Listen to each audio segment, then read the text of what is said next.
ഇന്ന് ലീവ് ആയപ്പോ ഞങ്ങൾ വീട്ടിൽ ബോറടിച്ചപ്പോ അബ്ബ പറഞ്ഞു നമുക്കൊന്ന് വെറുതെ ചാലിയം വരെ പോയി വരാം. അപ്പൊ പിന്നെ ഒന്നും നോക്കില്ല, കേട്ട പാതി കേൾക്കാത്ത പാതി എന്ന് വെച്ച് വേഗം മാറ്റി ഞാൻ റെഡിയായി. ഓളായിട്ട് ചിലപ്പോ പോണ്ടെന്നും പറയും. ഒലിപ്രങ്കടവിലേക്ക് ഇതിലൂടെ പോണത് എനിക്ക് ഭയങ്കര ഇഷ്ടം. കാരണം എന്താ പറയാ, അപ്പുറത്തും മരമായിട്ടാണ്, വേറെ എവിടെ പോയ ഫീലാണ്. പക്ഷെ അത് കഴിഞ്ഞാൽ എനിക്ക് ഇഷ്ടമല്ല, കാരണം അവിടെ ഒന്നും മരമില്ല. നമ്മള് പോകുമ്പോഴാണെങ്കിലോ വണ്ടിമ പോലും മിണ്ടാതെക്കാൻ പറ്റാത്ത രണ്ട് ഫ്രണ്ട്സിനാണെങ്കിലോ ഓരോ ബാഗിൽ പെട്ടെടുക്കുക. കാരണം എന്തോ ഒരു മാറാണ്ട് നമുക്ക് പോകാൻ കഴിയൂലല്ലോ. പിന്നെ ഓവർടേക്ക് ചെയ്യണം, അതിന് ബാക്കിലെ വണ്ടി വരാതിരിക്കണം.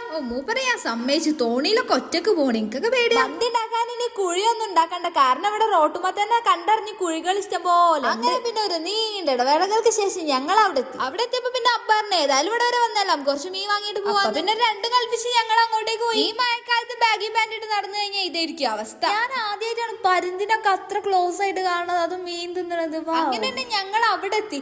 പക്ഷെ ഞാൻ ആദ്യമായിട്ട് മീൻ വാങ്ങാനൊക്കെ ഇത്രയും ആൾക്കാർ ഇവിടെ കാണുന്നത് ഞാൻ ആദ്യമായിട്ട് ഇങ്ങോട്ടേക്ക് വരുന്നത്. കടലിൽ നീന്തി കുളിക്കണ ഇതിന്റെ പേരായിരിക്കും തോന്നുന്നുണ്ട്, കടൽക്കാക്ക. എനിക്ക് അറിയൂല, ഞാൻ ഗസ് ചെയ്ത്. ഓള് പോയിട്ട് വലിയ ആൾക്കാരെ പോലെ മീനൊക്കെ നോക്കണ്ടേ, എങ്ങനെ വാങ്ങാന്നൊക്കെ ഒക്കെ അറിയേക്കും, എനിക്കറിയാം. അങ്ങനെ പിന്നെ അയിലേ മത്തിയോ എന്തോ നോള് വാങ്ങിക്കണേ. അത് പിന്നെ എല്ലായിടത്തും അങ്ങനെ തന്നെ ആണല്ലോ, ഒരു സാധനം ഒരാൾ പിടിച്ചു കഴിഞ്ഞാൽ മറ്റേ ആൾക്ക് കുറച്ചു നേരം പിടിക്കണം, പിന്നെ ഓള് വീണ്ടും കുറച്ചു നേരം പിടിക്കണം. അവിടെ കംപ്ലീറ്റ് എല്ലാരും റെയിൻകോട്ട് ഇട്ടിട്ടേന്ന് നിക്കണം. ഞാൻ ആദ്യമായിട്ട് ഇങ്ങനെ ഇത്രയും മീൻ വാങ്ങാനൊക്കെ ഇത്രയും ക്രൗഡിനോ. അങ്ങനെ പിന്നെ മീനൊക്കെ വാങ്ങിയതിന് ശേഷം അവിടെ നിന്ന് കുറച്ചു നേരം കറങ്ങിയതിന് ശേഷം ഞങ്ങൾ നേരെ വീട്ടിലേക്ക് പോകണം. ഉച്ച ആയിക്കണം, പക്ഷെ നല്ല വിശപ്പുണ്ട്. ടൈം കുറെ ആയപ്പോ ഞാൻ വെറുപ്പിച്ച് വിശക്കുണ്ട്.